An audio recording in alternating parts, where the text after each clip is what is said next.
questions do you get more? Questions about being sisters or questions about being Canadian? Being sisters. I think, yeah, that's the most common question that we ever probably get taught. I'll put that one right here being for now. siblings. That one will go right there for now. Okay. Is it a secret one? It's a sister question. It's a sister question, okay. So, I thought that was the question. Now I feel like we're being interrogated to get, like, green cards or something. All right, where's Caitlin? Caitlin has a question. Hi. You get to ask it if you remember it. Do you guys believe in unicorns? Do we believe in unicorns? Well, I mean, I did until recently, and I think probably some people would be ashamed about that, but I didn't think that they were mythical creatures, like, you know, I mean, I know that's what they are. Okay, I'm not.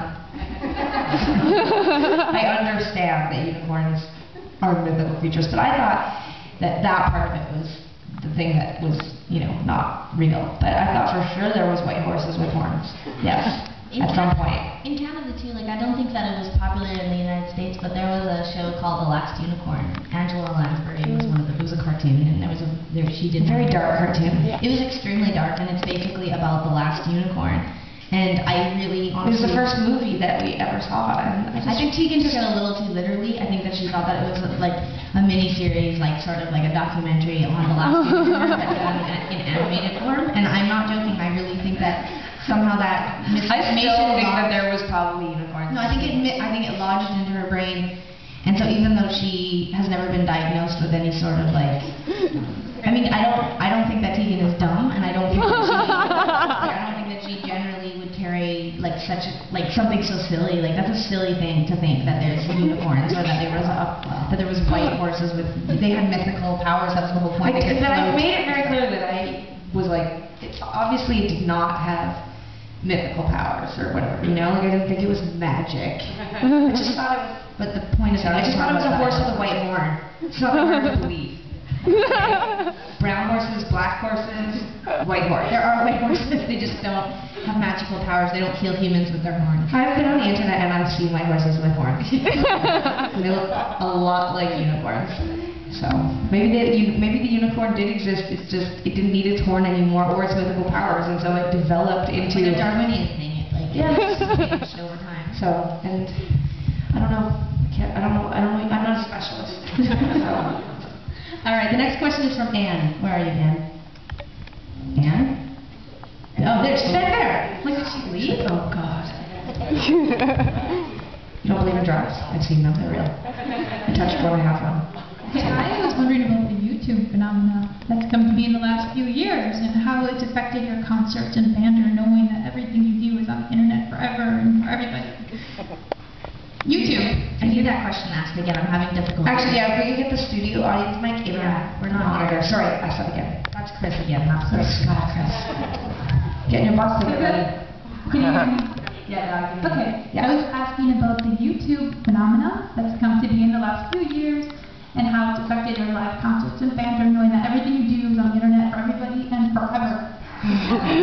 Wow. I personally have found that, you know, like when we started, it was actually 1998. That was when we started touring, and you know, I can remember sort of my mom having like dial-up internet access for us, and like it would take like 10 hours to download your email and stuff. And I mean, the internet has changed so dramatically, and you know, for us to be able to sort of bypass traditional, you know, media. You know, before it would, if you didn't get coverage, you know, by television networks or by certain newspapers or magazines or whatever, you were sort of in the dark, and you didn't have an opportunity to sort of dialogue directly with, you know, what you saw as your fan base. And for Tegan and I, we really were coming up at a time where, you know, having a mailing list of any amount of people, whether it was 1,500 people or 2 people or 200,000 people, you know, that was a new idea. And so I feel really lucky, because for a lot of the years that when we first started out, we didn't have interest from radio stations or, you know, or television stations, and so we were able to just sort of like directly, you know, talk to the people who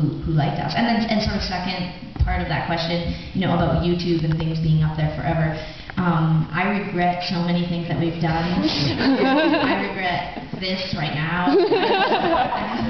I have no, But I also think that it's important for people to understand us. I think that part of liking our music is kind of liking us. And a lot of times I don't think that's necessary with bands, but I think that what makes people get attached to us is who we are as people. And so I think it's so important, especially too, we've always felt a bit misunderstood by the media, misinterpreted, and people would sort of run with the factoids about who we were, and it would drive me insane. And so I like the idea that we're able to sort of talk and videotape ourselves and put it out on the internet for ourselves to regret and, and wish that we hadn't done. And it's not anyone else's sort of fault or responsibility to do that. It's ours.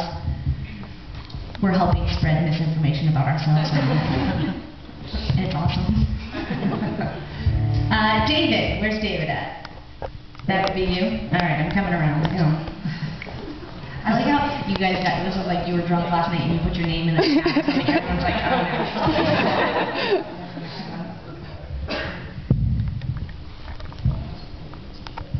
You're going to do it together? Read it. Okay. Do it in harmony. What qualifications would it take to be in your entourage?